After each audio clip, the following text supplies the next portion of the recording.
방금 전 21대 대통령 선거 사전투표가 마감됐습니다. 최종 사전투표율은 34.74%입니다. 자, 어제 역대 최고라고 말씀드렸는데 오늘 둘째 날 주춤하면서 지난 대선보다 사전투표율이 낮아졌습니다. 자, 이번 사전투표 과정에서 대리투표 사례가 나오거나 옛날 총선 투표용지가 나오는 등 이 문제 사례도 이어졌는데요. 투표소에 나가 있는 김승희 기자 연결해 보겠습니다. 자, 김 기자, 오늘은 투표가 주춤했다고요? 네, 최종 투표율은 34.74%로 지난 20대 대선보다 2.19포인트 낮습니다. 이제 투표함은 봉인돼 관내 투표함 보관소로 이동하게 됩니다. 제 뒤에 보이는 것처럼요, 각 시도 선관위는 사전투표함 보관 장소를 보여주는 CCTV를 24시간 공개하고 있습니다. 어제 투표 시작 후 오늘 오후 2시까지 매시간 역대 최고치를 기록했던 투표율은 오후 2시부터 꺾이기 시작했습니다.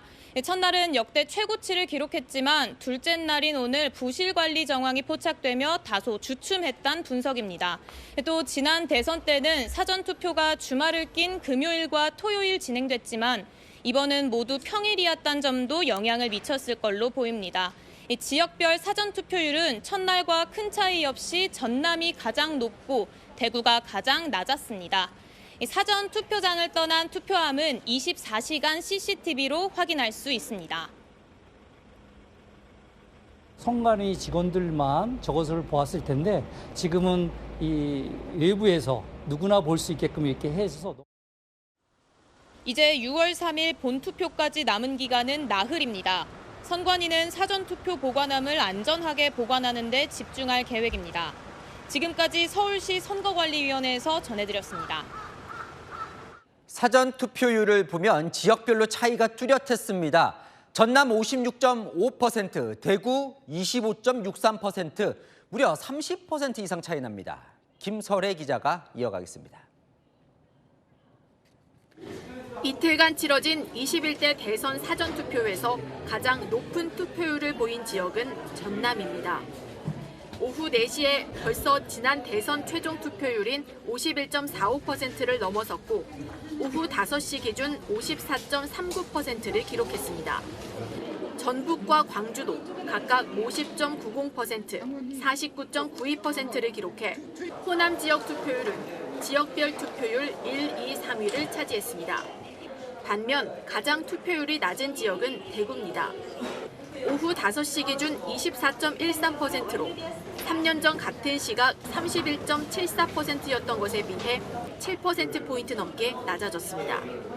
경북도 지난 대선 39.09%에서 이번에는 29.86%로 10%포인트 가까이 떨어졌습니다.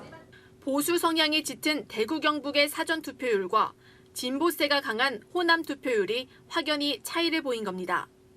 선관위의 투표 부실 관리 논란이 불거지며 보수층의 사전투표 기피 심리가 더 강해진 게 아니냐는 분석입니다. 다만 TK 지역은 기존에도 본투표 성향이 강했던 만큼 최종 투표율을 예단하기는 아직 이르다는 목소리도 나옵니다. 채널A 뉴스 김설혜입니다. 둘째 날 낮아진 사전투표율, 그렇다면 어떤 후보, 어떤 당이 유리할까요?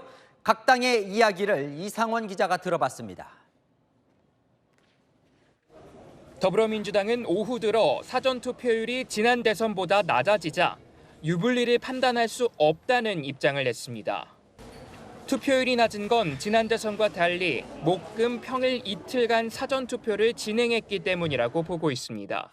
평일 사전투표의 한계로 인해서 직장인 등 유권자의 투표 참여에 제약이 있는 것으로 보입니다. 또 양측 지지층이 선거 막판 더 결집할 것으로 예상된다며 본투표까지 다 합치면 여론조사와 다른 결과가 나올 가능성도 배제하기 어렵다고 전망했습니다. 국민의힘은 사전투표율이 지난 대선보다 낮아진 이유로 보수층의 사전투표 기피를 들었습니다. 어제 서울 신촌투표소에서 투표용지가 반출되는 밥그릇 투표 논란으로 사전투표 불신이 더 커졌다는 겁니다. 선관위가 이런 태도를 보이는데 어떻게 저희가 국민들을 설득하고 유권자를 설득하고 사전투표장으로 나오라고 이야기를 할 수가 있겠습니까? 국민의힘 선대위 관계자는 본투표에서 국민의힘 득표율이 굉장히 높아질 걸로 보인다며 사전투표에 안 나오는 것 자체가 보수층이 결집한 것이라고 해석했습니다. 채널A 뉴스 이상원입니다.